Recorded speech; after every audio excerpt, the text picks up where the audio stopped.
Guys, our new topic is respiration. So respiration involves taking of oxygen and releasing of carbon dioxide. So here you can see on the screen, gaseous exchange is taking place. Intake of oxygen from atmosphere and release of carbon dioxide, which is the process you know about breathing. Normally breathing में हम क्या करते हैं, तो we taking air inside and releasing the air. जब हम air intake करते हैं, actually we are absorbing oxygen and releasing carbon dioxide. ये प्रोसेस जो है ब्रीथिंग का है. It is a part of respiration. Actually respiration में क्या होता है, whatever we have taken from the atmosphere like oxygen, it is used for the oxidation of digested food to get the energy. So breakdown of simple food in order to release energy inside the cell is known as cellular respiration. So normally we are taking the oxygen from the atmosphere via lungs, and this oxygen is utilized by the cell to release energy from the food, and the whole process is known as respiration. So breakdown of glucose by various pathways. So we have different types of the process. One is the process taking place in the absence of oxygen, one is in the lack of oxygen, and one is in the presence of oxygen. So here the first, glucose is converted into pyruvic acid in cytoplasm. मतलब हमारा जो cell होता है, cell के बारे में ही we have studied already in the 9th standard, and the different parts of the cell we have studied. जिसमें एक पार्ट था साइटोप्लाज्म. तो साइटोप्लाज्म के अंदर ग्लूकोज जो है, it will be converted into pyruvic acid. Pyruvic acid is known as 3 carbon molecule, whereas glucose is 6 carbon molecule. मतलब कि ग्लूकोज के अंदर 6 कार्बन होते हैं. Now it is divided or converted into pyruvic acid. Pyruvic acid contains 3 carbon. Now as I have told you, we have 3 different pathways. The first one is absence of oxygen. So if the reaction or if the respiration is taking place in the absence of reaction, then glucose is converted into ethanol, carbon dioxide and energy. Ethanol is 2 carbon molecule. मतलब कि ethanol के अंदर 2 carbon होते हैं. उसके साथ साथ energy release होगी. एनर्जी जो होगी यहाँ पर, it is very less with compare to presence of oxygen. The process of fermentation, might you guys are knowing about that.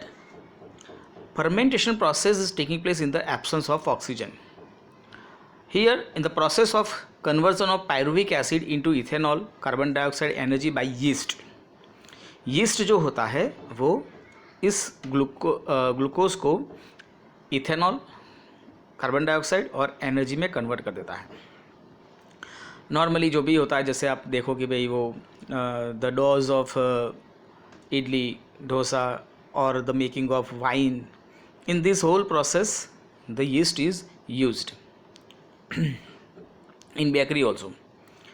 Then after, second is lack of oxygen. Lack of oxygen in the means oxygen है but sufficient नहीं है. Insufficient oxygen की presence में जो respiration होता है वो, this process is taking place in the muscle cell. Muscle cells में like when somebody is doing heavy exercise or running or cycling or swimming, after that activity he is suffering from the muscle pain or muscular pain due to lactic acid. तो जब muscle जो हैं वो ज़्यादा heavy activity करते हैं, they require more amount of oxygen to release more energy. But यहाँ पर ऑक्सीजन जो होगा वो ज़्यादा नहीं मिल रहेगा. तो ऐसी सिचुएशन में मसल सेल जो हैं वो एनएरोबिक रेस्पिरेशन, मतलब कि in the absence of oxygen जो है वो रिएक्शन कर देते हैं. और ऐसी सिचुएशन में इथेनॉल जो है वो कम्प्लीटली उसका डाइजेशन नहीं होता है, उसका ब्रेकडाउन नहीं होता है, और उसमें से बन जाता है लैक्टिक एसिड, और यही लैक्टिक एसिड मसल सेल को तोड़ते हैं, जिसकी वजह से वहाँ पर पेन होता है।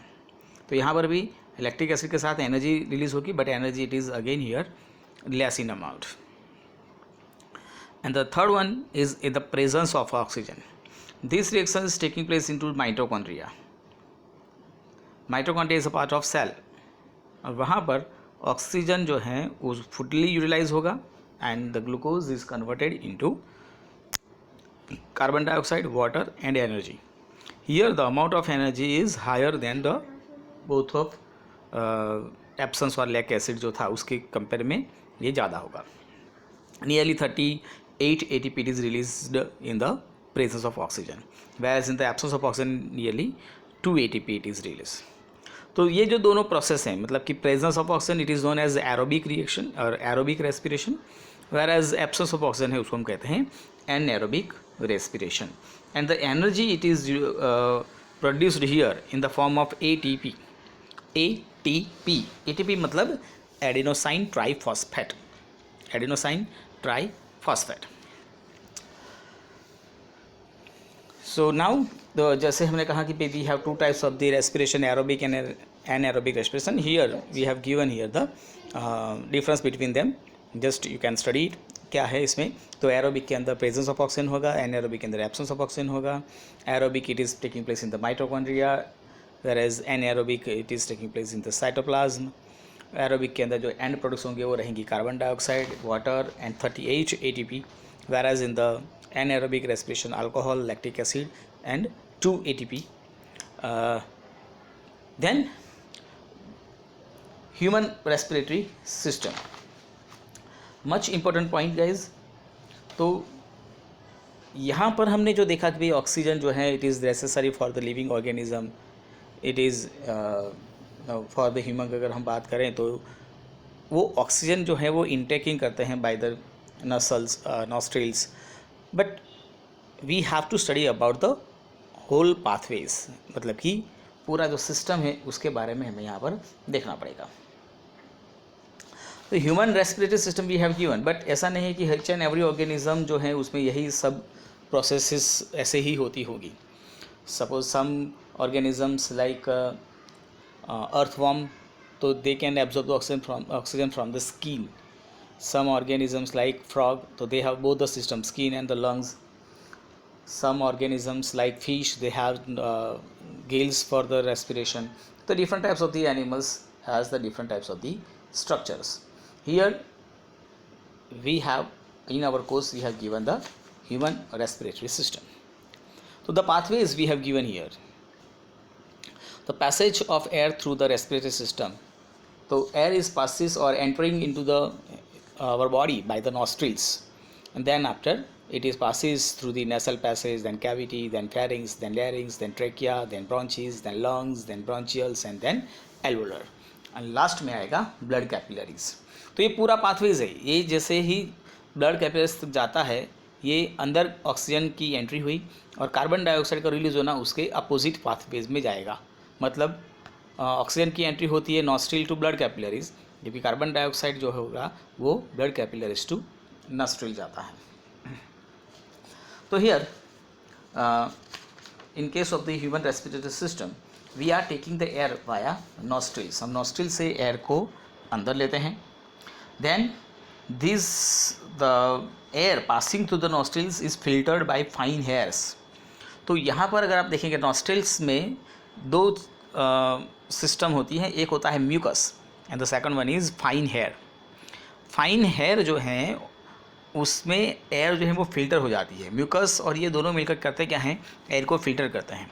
मतलब जब हम एयर को अंदर इंटेक करते हैं तब वो फिल्टर होकर प्योर एयर अंदर जाती है. Then this air it is passes through the throat.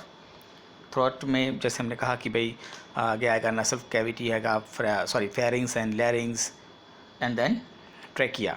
तो ये पूरा जो पार्ट है वो सब थ्रोट में होगा. थ्रोट के अंदर आप देखें, if you feel your throat, तो वहाँ पर सी शेप्ड रिंग्स प्रेजेंट होती है. सी शेप्ड रिंग्स वहाँ पर प्रेजेंट होती हैं और वो बनी होती है कार्टिलेज से, जिससे आपका जो गला होता है उसका जो पासेज होता है वो कभी कॉलेप्स नहीं होता है, मतलब in the absence of air it will not collapse. Then after from the trachea is divided into two parts, the branches left hand side and right hand side, and the two branches are entering into the lungs. Two lungs there are, one is left lungs and one is right lungs, and then these branches are divided into numbers of fine bronchioles, and each and every bronchioles it is ended into the alveolar sac. Alveolar sac is a balloon like structure where the air is filled and this alveolar sac is surrounded by fine blood capillaries. These blood capillaries can take up the oxygen from these alveolar sac and give the carbon dioxide to the alveolar sac. So the blood, जैसे मैंने कहा कि वो oxygen को ले लेगा और पूरे बॉडी के अंदर उसको लेकर जाएगा और सामने वो कार्बन डाइऑक्साइड को यहाँ पर दे देता है. तो when we inhale actually we are taking the oxygen, and when we exhale we are giving the carbon dioxide. So during the breathing cycle, when air is taken in and let out, the lung always contain a residual volume of air.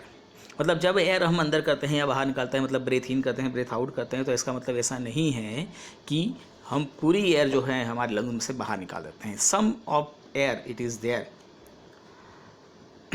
there is sufficient time for oxygen to be absorbed and the carbon dioxide to be released. तो normally अगर आप ऐसा सोचें कि भाई हमने सांस अंदर ली और बाहर निकाल दी, तो ऐसे सिचुएशन में ऐसा नहीं होगा कि when we taking the air in और वही की वही एयर जो है कार्बन डाइऑक्साइड में कन्वर्ट होकर हमने बाहर निकाल दी. अभी जो हम ब्रेथ आउट कर रहे हैं वो तो हमने घंटों पहले लिया हुआ ऑक्सीजन जो था वो कार्बन डाइऑक्साइड में कन्वर्ट हुआ और वो अब बाहर निकल रहा है. अभी हमने जो इंटेकिंग किया हुआ है वो तो अभी यूज़ में आना बाकी है.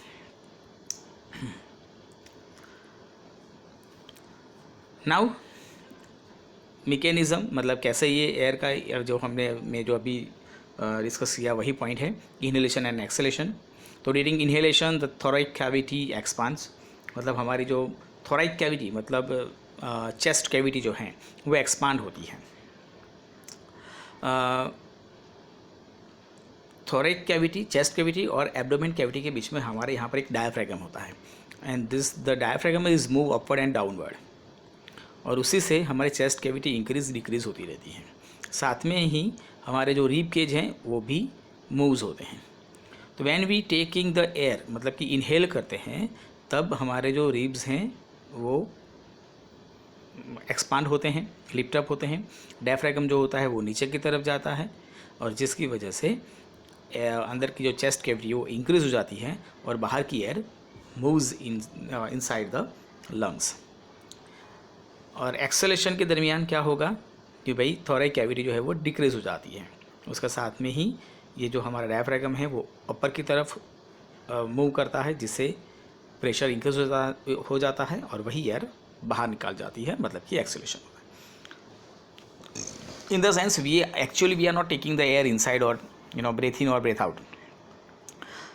ऐसे देखा जाए तो ये एयर जो है वो अपने आप अंदर आती है और बाहर जाती है, मतलब कि हम सांस लेते हैं ऐसा नहीं है. अगर ऐसा होता तो हम बंद कर सकते थे, लेकिन ऐसा नहीं है.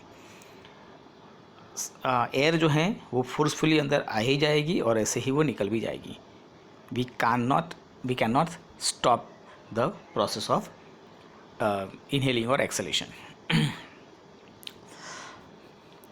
Now the exchange of gases between alveolus, blood and tissues we have given.